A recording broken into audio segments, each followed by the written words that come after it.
All right, Mr. Mike Williams, man, appreciate you spending some time with us this morning. Straight pleasure. out of Columbia, South Carolina. Been with Safe Haven for 5 years, coming up this September. Currently in your MIT training program, moving into management. Talk to me a little bit about what got you started with Safe Haven originally. I was running fitness clubs. Okay. So one of my clients, I was training her for about a year and a half. Okay. She actually was an assistant manager for the Columbia, South Carolina office. Mm-hmm. And when I found out I was furloughed, I told all my clients I couldn't train them at the time, and Right. she offered me a position. Said, I want to give it a try. And honestly, I did very well. Yeah. I sold 14 in the last 2 weeks of September 2020. Wow, yeah. Turned around and sold another 28 in October, 25 in November, and then December the same. And they told me I qualified for Vegas plus one. It was a shoe-in after that. So since then, I've had a lot of fun, learned a lot, and made a lot of money. No doubt about it. So I got to ask you, coming from the gym world, coming on board with Safe Haven September, October, November, and December, and boom, you're going to Vegas with the company. Did you ever get to experience anything like that in the gym world? Not of that magnitude, no. So honestly, we visited some of the owners' houses, some of the head trainers, but that was about it, just for some cookouts and some advice. Yeah, you said you did plus one that was invited to that trip as well? Yeah, I was dating someone at the time. In fact, I just started seeing her maybe a month. So actually, it was kind of a lot of good brownie points. Sure, yep. To be able to take somebody all expense paid to Vegas, it was phenomenal. We had a great time. It's too funny, man. Believe it or not, going back, I believe, 7 or so years ago, I'd met my wife. I didn't know she was going to be my wife at the time, but less than 60 days into dating, I actually had to reach out to her father, who I never met, to ask if I could bring her outside of the country to a free trip to Cancun on the company. And his response was, she gets a free trip on your company for the work that you do. So pretty cool to go from the gym world you came from and having opportunities like you do now. So, man, talk to me a little bit about what it looked like in a rep role and kind of the mentality as a rep. And then obviously 5 years later, advancing as a manager. Kind of talk to me about what that mentality looked like for you. So your videos actually really helped me out a lot, Mike, and I'm not trying to blow you up, but honestly, I just listened to everything on that video every time I went between stops on the way to work. I had a commute.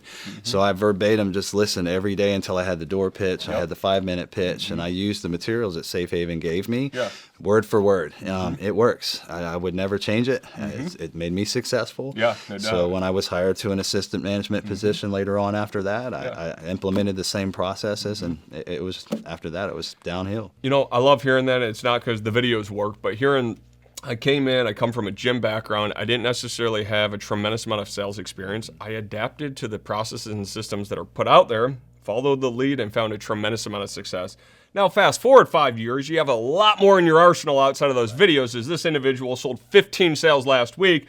I know our viewers don't really know what that looks like, but our average representative across the country does about 3 a week. She did roughly 5 times what the average does last week. Talk to me about the grit and determination that you have that allows you to go out there day in and day out and produce at the high level that you do. So every one of the offices who has top salespeople in the country, I've read books by Brian Tracy, and following you guys, it was about calling all the top sales reps at these other offices and asked them what they were doing. And they were more than happy to share advice with me on a regular basis. It increased my knowledge base, and I was always on either content or reading something.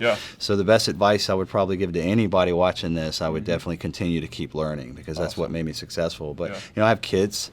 I have visions of success, and this job has actually brought me a lot closer. So this is actually my dream job. That's awesome, man. And I know you have 3 kids, although our customer on Monday night had 12 of them.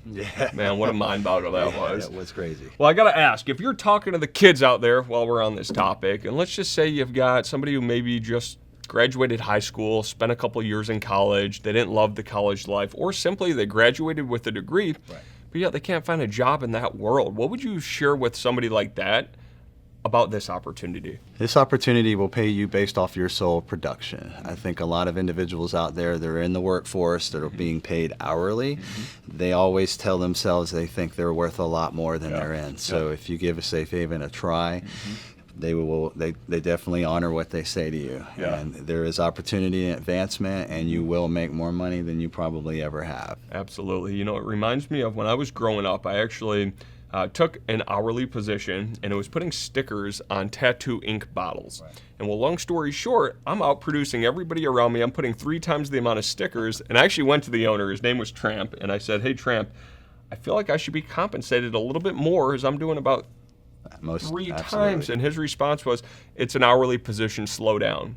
And I remember that really sticking with me. And fast forward, getting in the alarm world, it became a no-brainer. I'm going to get paid off what my worth is and how much energy and investment I put into it, which you're obviously a great example of that. So talk to me just a little bit about MIT experience and then transitioning back home and then running and developing a team. Kind of what's the excitement for you? Excitement is to hurry up and get to the office and build this team because, I mean, the potential that these offices have with Safe Haven, it's phenomenal. And, I mean, I like helping people, and I actually like changing people's lives. That's probably why I was a personal trainer for so long. I absolutely love helping people. So, yeah, but MIT, actually, I've been training with other offices and called people, but this is probably by far, honestly, what Safe Haven is about. I've learned so much here, and I mean, with all the knowledge base that I have, honestly, what I've learned here in MIT has actually helped me get to that 15 in that 1 week. I mean, it's powerful. You know, at any level, and I'm 18 years into this, my gosh, I heard something from you on Monday. I shared it with the class. When you're talking about hammering that picture into the wall and hitting that wire, boy, it really registered something in me. And I used to explain the monitor smoke in a very different fashion. 18 years in, on Monday, riding with you, I'm going, man, that was incredible. So to your point, we're always learning here. We're always growing. We're always developing whatever stage that we're at. Well, Mike, I appreciate the time today. Before we kind of get wrapped up, man, you've been a tremendous success with Safe Haven. You have proven the ability to sell at a high level. What is it that you're looking for in a candidate when you get back home and start the interview process? Well, I think hands down my replacement. Eventually, I want to be able to excel in the company and advance continuously. But to me, it feels good to be able to bring somebody up that chain as well. So I want to help, and that's why I'm here. Heck yeah, man. Well, I'll tell you the 2 things that sold me on this opportunity. After 10 dealers in the alarm world, 7 years, didn't love the industry, and I onboarded with Safe Haven, 2 things stuck out to me. Number 1 was financial upside. Number 2 was opportunity for upward mobility and advancement. It's very much here for you. There's no question in my mind. In the near future, I'll probably see you as a regional manager, not a branch manager. I love that, Mike. I appreciate it. Absolutely, brother. Appreciate the time today. I appreciate you.